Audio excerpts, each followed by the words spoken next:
Bismillahirrahmanirrahim. Assalamualaikum warahmatullahi wabarakatuh.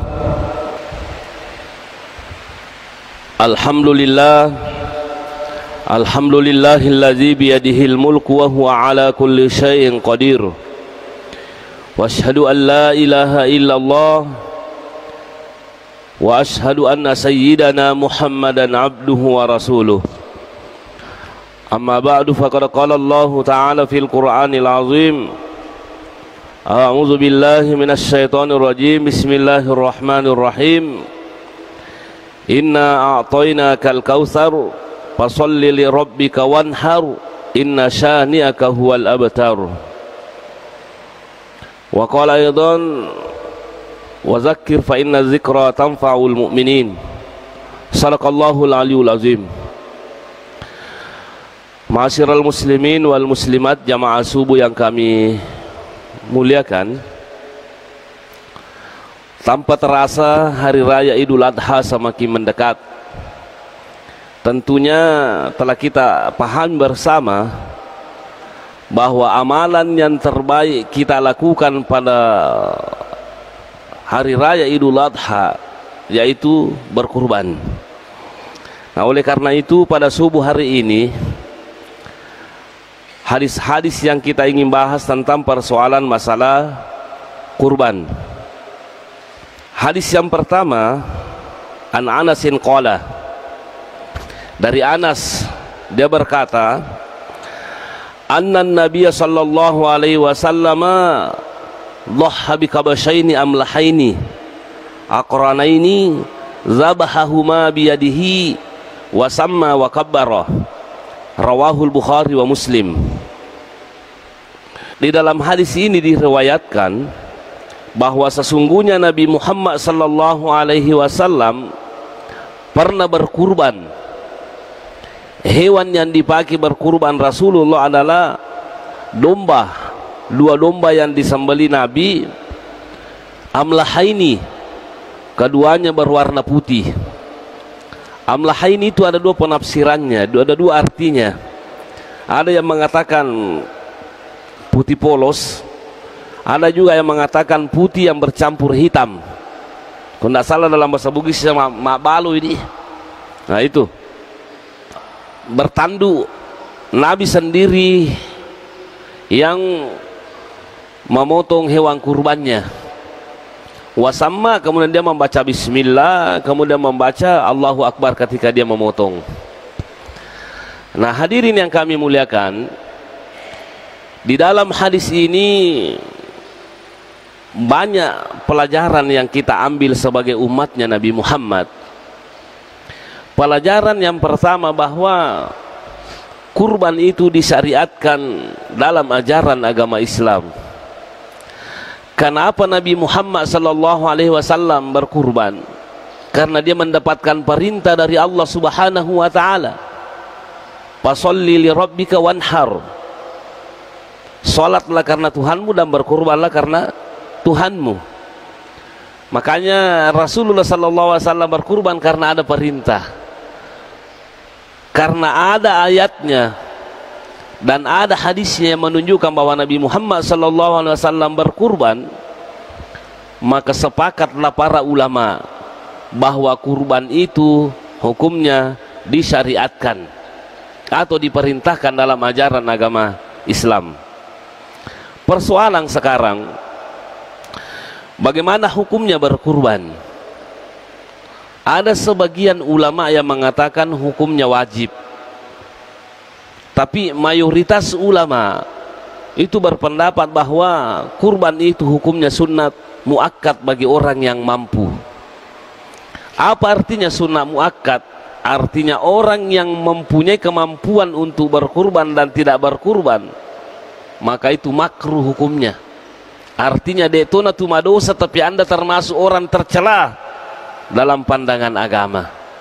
Apa maksudnya tercela? Artinya Allah memberikan kesempatan kepada kita untuk berbuat kebaikan dengan diberikan kita rezeki, diberikan kita kelapangan, tapi kenapa kita tidak berbuat? Karena itu hadirin yang kami muliakan, ya kupadang kepakuleta pada makarobaki. Banyak sekarang ini orang tidak mau berkurban, padahal banyak uangnya, dia punya kemampuan, tapi kenapa dia tidak berkurban? Nah, inilah hadirin yang kami muliakan tentang hadis-hadis yang memerintahkan kita untuk berkurban.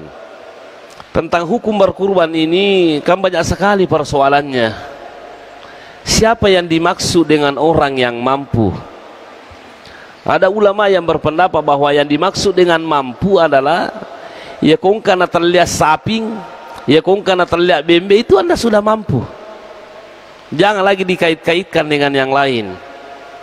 Kenapa maksudnya seperti itu? Karena ada orang degaga nasad duiku, tapi ternyata mampu dibeli kursi baru, mampu dibeli sepeda listrik, mampu dibeli yang lain. Kenapa pekutan legadu ini pamigala ada melonali, melola ada memana nali gaga, jadi tina ganda duina lalu ini pun Allah Taala. Nah, makanya hadirin yang kami muliakan, Rasulullah mengatakan amalan yang terbaik yang kita lakukan pada hari raya Idul Adha yaitu berkurban. Itu berkurban. Nah, makanya muncullah beberapa pertanyaan di sini. Saya lihat di Majmu'atul Fatawa Ibnu Taimiyah. Bagaimana dimaksud dengan orang yang mampu? Hari ini kita tidak mampu, tapi bolehkah kita meminjam uang? Wadi kiga minrat duit pakai makaroba karena kita tidak mampu. Tapi kan ada uang yang ditunggu. Seperti kan ini pegawai negeri kan, apa di Indonesia alhamdulillah kedua sistem lepas tanggal 28 dengan 29 di, tapi semua ini berbicara masalah pegawai adalah tanggal tua matoi tanggal lae wadiki gaminra duwi ne pakai makaroba. Jawabannya boleh, yang penting kalau belum papinrangi. Nah seperti ini, itu yang dimakan mampu kata Ibu Taimiyah. Dia juga ditanya, kalau ada orang yang punya utang tapi dia juga mau berkurban, bagaimana solusinya yang terbaik? Solusi yang terbaik adalah kongkain reta na melotoki makaroba, kasih tahu itu orang yang ditempati pinjam. Makanan kaduiku umpamanya 2.500.000, macinna kawajaki tapi macinna toka makaroba. Iya kuero tonri minra dui, maka data pake ni jolo itu duit makaroba imun ripita wajah ka. Maka lebih baik katanya berkurban daripada membayar utang. Tapi kau makadero tonri minra dui wajah ka, aja ta makaroba. Nah, ini yang perlu kita pahami. Jadi makanya perlu kita perjelas tentang persoalan mampu. Yang paling sering dipertanyakan juga orang persoalan masalah kemampuan itu adalah berkurban untuk orang yang meninggal dunia. Meninggal bapak tak, kita mau berkurban kepada bapak tak yang telah meninggal dunia, boleh atau tidak? Ternyata di sini kalau kita mau lihat pendapatnya para fuqaha, para ahli fikih, terlalu banyak pendapat. Ada yang mengatakan bahwa tidak usah kita berkurban kepada orang yang meninggal dunia kalau dia tidak pernah berpesan waktu dia hidup.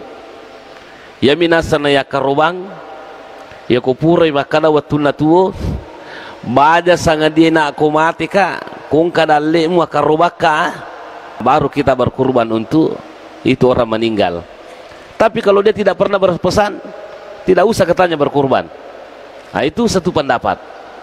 Tapi mayoritas ulama dari golongan Hanafiyah, golongan Malikiyah, golongan Hanabila, dan sebagian ulama Syafi'iyah mengatakan bahwa bagus kalau kita berkurban untuk orang meninggal dunia, makanya sah.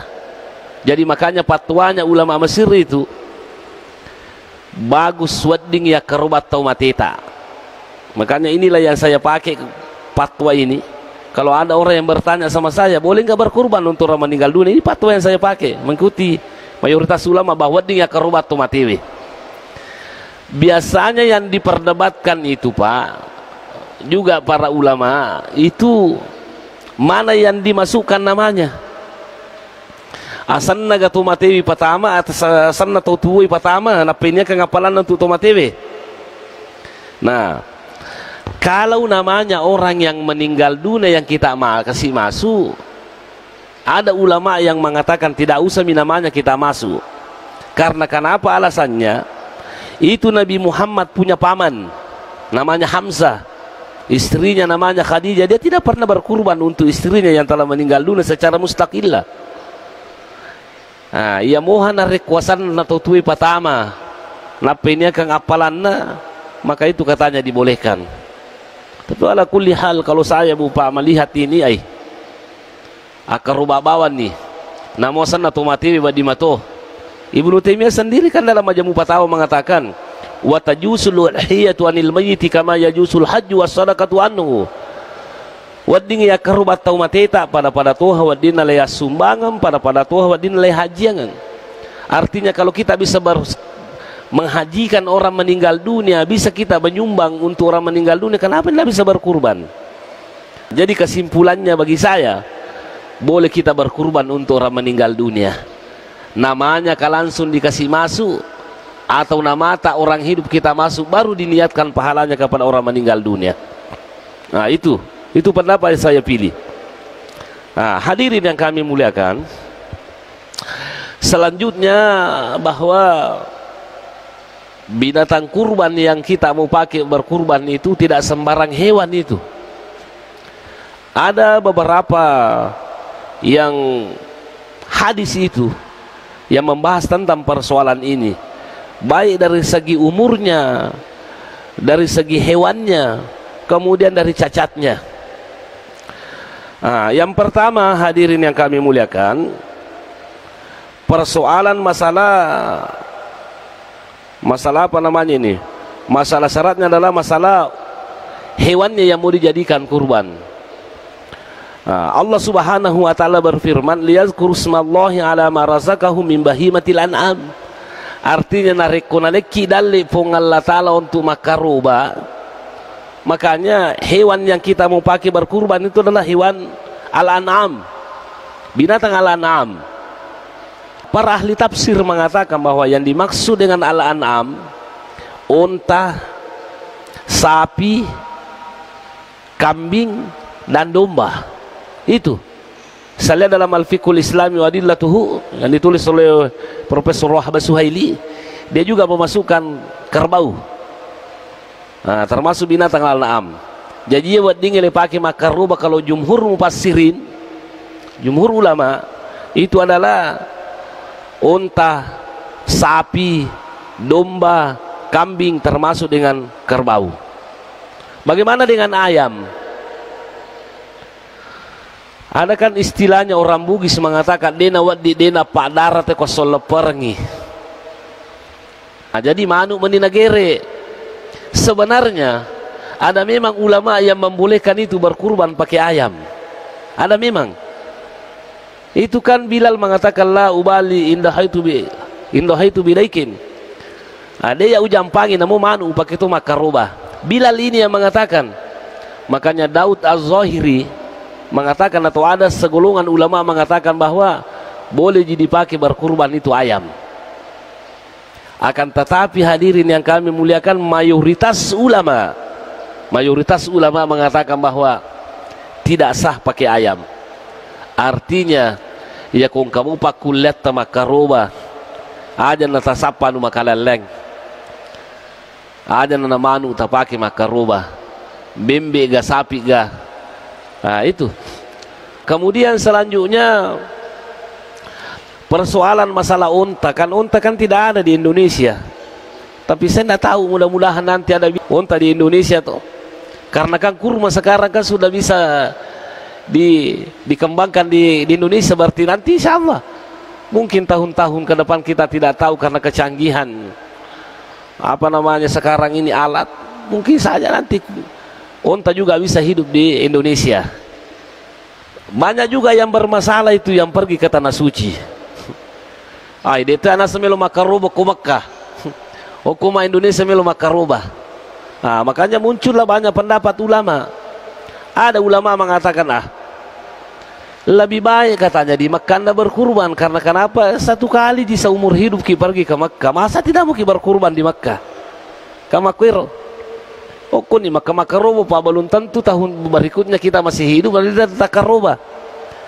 Ada juga ulama yang mengatakan bahwa kubawan Indonesia, karena kenapa di tanah Arab itu banyak orang berkurban, sementara di Indonesia katanya masih banyak orang yang butuh daging.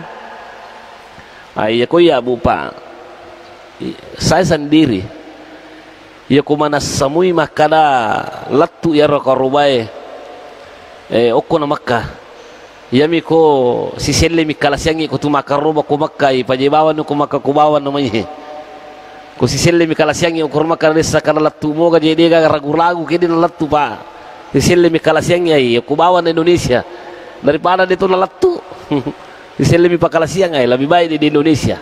Tapi kumana samui latu lebih baik kita di Mekah. Nah, karena kan pahalanya kalau kita di Mekah berkurban kan beda dengan di Indonesia. Pahalanya berbuat kebaikan di tanah suci kan beda dengan di sini. Nah, jadi seperti itu. Nah, kemudian jadi itu Bu Pak persoalan masalah hewan. Kemudian selanjutnya perhatikan umuruna. Perhatikan itu umurnya hewan yang mau dijadikan kurban. Jangan sembarangan. Nah, Rasulullah sallallahu alaihi wasallam mengatakan, la tazbahu illa musinnatan illa ya'sara alaikum fatazbahu jaz'atan minad dhani. Jadi ini hadis ini memberikan isyarat bahwa tidak boleh sembarangan hewan dipakai berkurban.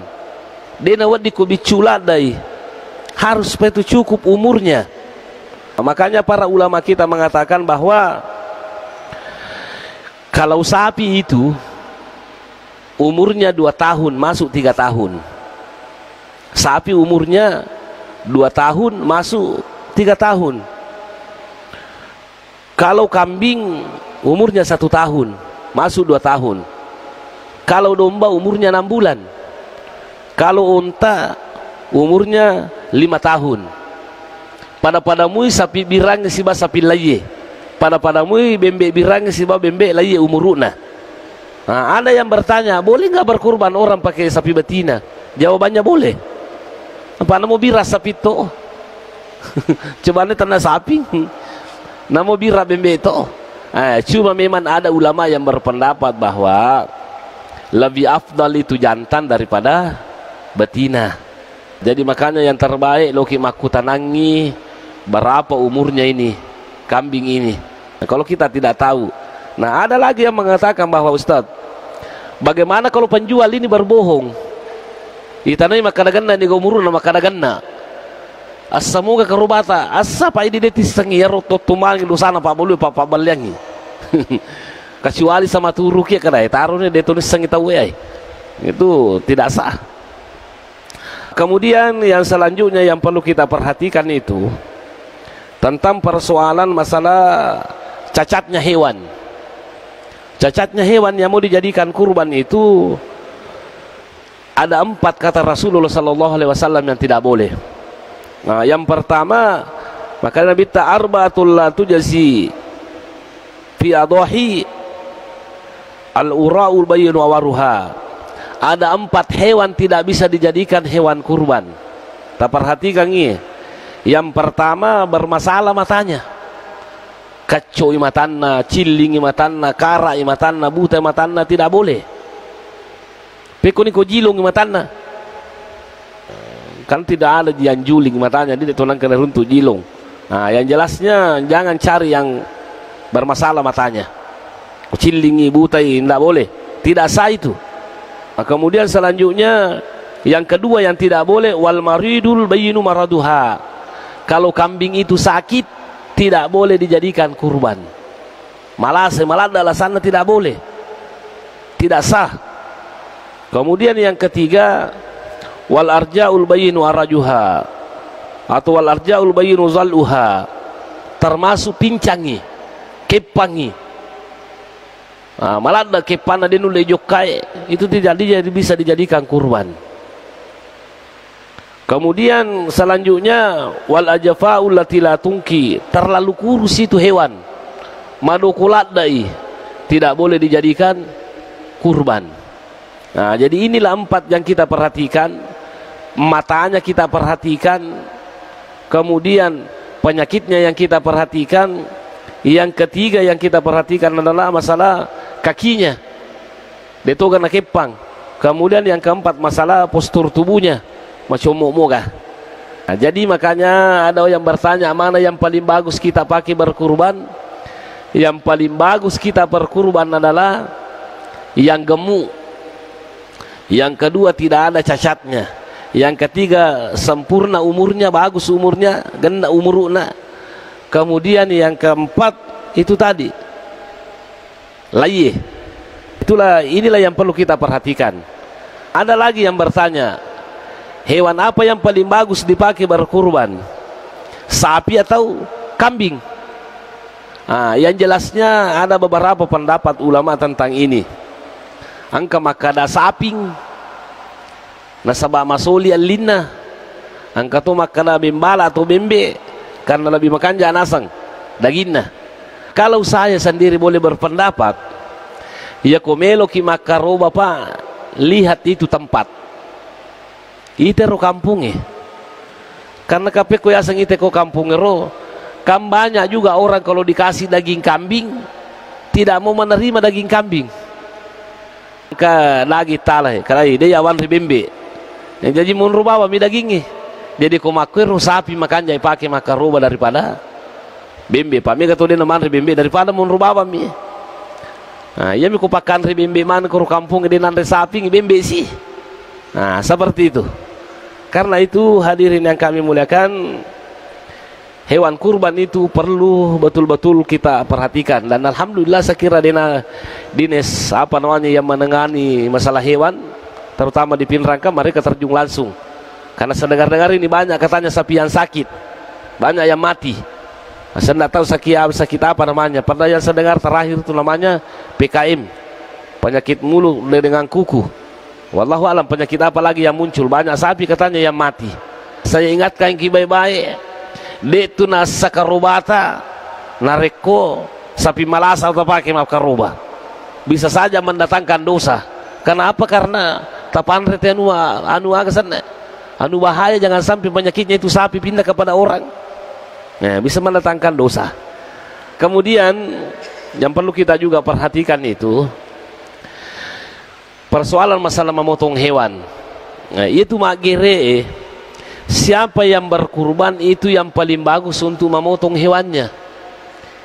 Nigi makaruba idi makanja gere karubata. Kecuali kita tidak pintar untuk memotong, maka milotulu ni kupu imang, milotulu ni kupu kate na bantu ki untuk gere.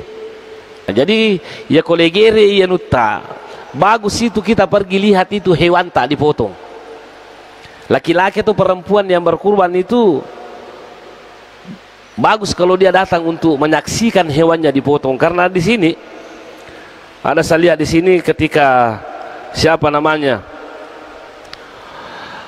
Fatimah mau berkurban, Rasulullah sallallahu alaihi wasallam mengatakan, "Ya Fatimah, kumi fashhadi udhiyatak." Kamu Fatimah pergi berkurban, lo kumite ulo kolo mulegere, datang kamu lihat itu hewan kurbanmu dipotong.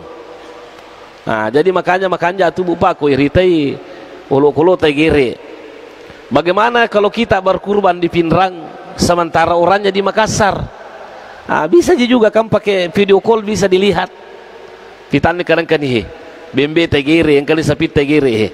Nah, apa yang kita baca ternyata itu yang kita baca wakuli kul inna salati wa nusuki wa mahyaya wa mamati lillahi rabbil alamin la syarika lahu wa bidzalika umirtu ana awwalul muslimin. Itu yang kita baca Bu Padi kolegere nenutta legere nerus bembe taro, maka insyaallah karena terima pun Allah taala karobata.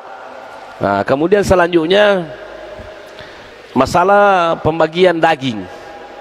Banyak juga persoalan ini, banyak sekali sebenarnya persoalan masalah kurban, cuma saya agak singkat ini karena mungkin banyak nanti yang bertanya. Cara pembagian daging itu sebenarnya dia tugagan apa tentu nabi tamakala sikwa bagian indaji. Makanya dalam Al-Fiqhul Wadih saya lihat itu bahwa iru Nabi Muhammad sallallahu alaihi wasallam ku makarubai biasana migangi nak beringi daripada nalai. Lebih banyak dia sumbangkan, lebih banyak dia bagikan kepada fakir miskin daripada apa yang diambil itu dagingnya. Pernah juga Nabi Muhammad sallallahu alaihi wasallam lebih banyak diambil daripada dibagikan. Megangi nalai daripada nak beringi. Mungkin dari segi persoalan apa namanya? Masalah persoalan kebutuhan ya, makwir. Jadi makanya ada juga ulama yang berpendapat bahwa kalau ada daging itu mak gereki, makanya aku bagi telu dagingnya. Mana maksudnya dibagi tiga? Sepertiga untuk yang diambil orang berkurban, sepertiga hadiah, sepertiga sedekah. Sepertiga diambil orang berkurban. Wad dimoga palenan rekaruban itu kumakarubai wad disah boleh, kecuali nasar itu ada yang melarang pamatinja ke patane di nasab punna. Tapi ayat yang mengatakan fakulu minha wa it'imul ba'isal fakir, makanlah sebagian dan bagikanlah kepada fakir miskin sebagian. Inilah ayat ini yang dipakai menggugat itu orang yang bernasar karena namun nasab tinja wa ditonanre. Koya bupa makanya aja na tamagala matinja. Tidak usah kita terlalu banyak matinja. Akar babawan nih. Apa itu tuh magala matinja maseke itu? Maseke itu tuh magala matinja. Apa ya panami lu makasiwi aku matinjai. Ya panami makaruba matinja. Jadi nabi makaruba aku matinja. Aja bawa na matinja. Ang mako kamatu aja na. Ilonoban dari Allah Ta'ala, mudah-mudahan apa yang kita inginkan itu terkabul dan tercapai apa yang kita inginkan. Apa aku makoni matinya akin apa tanre? Ada ulama yang mengatakan naselepe mangiron naru dagi purenanre. Nasele pakai daging, ko sikilo nanre sikilo musele. Angka makana nasele pakai duwi. Angka tu makana de, ya ko nanre cede magiri sapi si pemang. Ni ko to suruh manre. Jadi makanya cari ki masalah ko to migala na tinjata. Ya apa ko makana bami insyaallah ko kadalle matu. Tumelo makaroba ya wadingi tanre. Ada juga yang mempertanyakan itu bahwa ya rogare ko tomateta ya karuban de gare nawa di andre. Dia pe anak kuruntu larangan nero. Jadi makanya saya selalu mengatakan ko makaroba tomateta ya karuban wadimu yandre. Wadimu yandre. Kemudian selanjutnya yang juga kita perlu pahami itu bahwa itu tadi daging kan angka nala pakarubai, angka to hadiah, angka to pas sedekah. Sedekah itu khusus untuk orang-orang yang miskin. Makanya ada orang mengatakan dena wad dinanre to sogi pal agasana karubai. Itu kalau pas sedekah. Pas sedekah tidak boleh memang. Tapi yo makan ki hadiah boleh. Boleh. Tau sogi mega duina dena karuba pa maseke alil lalui baru tersinggung nih. Maka dia akan lebih diri tina supaya maingat makan awai. Iya, jadi boleh tuh makan. Umpamanya tuh lebih Pak Bupati kan banyak gajinya, banyak uangnya tuh boleh kita kasih karena king kepuangnya talai hadiah tak tuh dari masyarakat Kabupaten Pinrang boleh, tidak apa-apa ji. Cale emang duitnya lengi. Baru magere, nggak apa-apa ji. Termasuk itu kapu imang tuh, pagere na, kate kadena digaji daging, nggak boleh digaji daging itu karena ala ni uluna gajita, ala ni ulina gajita. Tapi boleh kita mengatakan tala ni ulina sebagai pasidakana, tala ni ulina sebagai hadiana. Itu yang perlu kita ingat. Masalah kulitnya tidak boleh dijual. Itu kalau Abu Hanifah di sini dia mengatakan dia mereka kayak balu ulina. Tapi dengan catatan ya kupure balu ya ulina sumbangnya ruasele ulina roko toparie daripada ya bea bawang ko 100 saping legere na ya bea bawang ulina baik ikan nalina roe daripada lemah bawang daripada ya bea lebih baik kita sedekahkan. atau nala ni pukate nala palupe, itu tidak jadi masalah Pak, tanah tunan dia punna nala kasih nawalu nalangi kaca, nalangi agasan nahe komporo, boleh, tidak jadi masalah. Nah, jadi hadirin yang kami muliakan, ini saya kira pembahasan singkat tentang masalah kurban. Kesimpulan daripada ceramah ini, pengajian kita pada subuh hari ini, ya, kita sebagai umat Islam, kita yang mempunyai kemampuan pada makaroba kikong kepakulata, ya pale kode tulle mali sapi ngaleleta, wadigi makon si pitu si bawah, ya pale kode tulle mali bembe aleleta, na lima ki si bola, wading ngare makon si tawe. Yang penting si bola tamu bembe melo tagere, tapi lima ki si bola si bamana nya nata si bola kamana ke jamana nata bembe melo tagere, wadingi sidiki bola na lima ki si bamali bembe. Boleh. Itu kata Muhammad Bakir Ismail dalam bukunya Al-Fiqhul Wadi minal Kitab was Sunnah al Mazahibil Arba'ah. Jadi sebagai penutup, mari kita sama-sama berdoa. Mudah-mudahan Allah Subhanahu wa taala merahmati kita semuanya. Amin. Bismillahirrahmanirrahim. Alhamdulillah wassalatu wassalamu ala Rasulillah. Rabbana zalamna anfusana wa illam taghfir lana wa tarhamna lanakunanna minal khasirin. Rabbana ighfir lana wa li ikhwanina alladhina sabaquna bil iman wa la taj'al fi qulubina ghillan lil ladzina amanu rabbana innaka ra'ufur rahim. Allahumma inna nas'aluka al-huda wat tuqa wal afafa wal ghina. Rabbana atina fid dunya hasanah wa fil akhirati hasanah wa qina azabannar. Subhana rabbika rabbil izzati amma yasifun wa salamun alal mursalin walhamdulillahi rabbil alamin. Sekian dan terima kasih. Wassalamualaikum warahmatullahi wabarakatuh.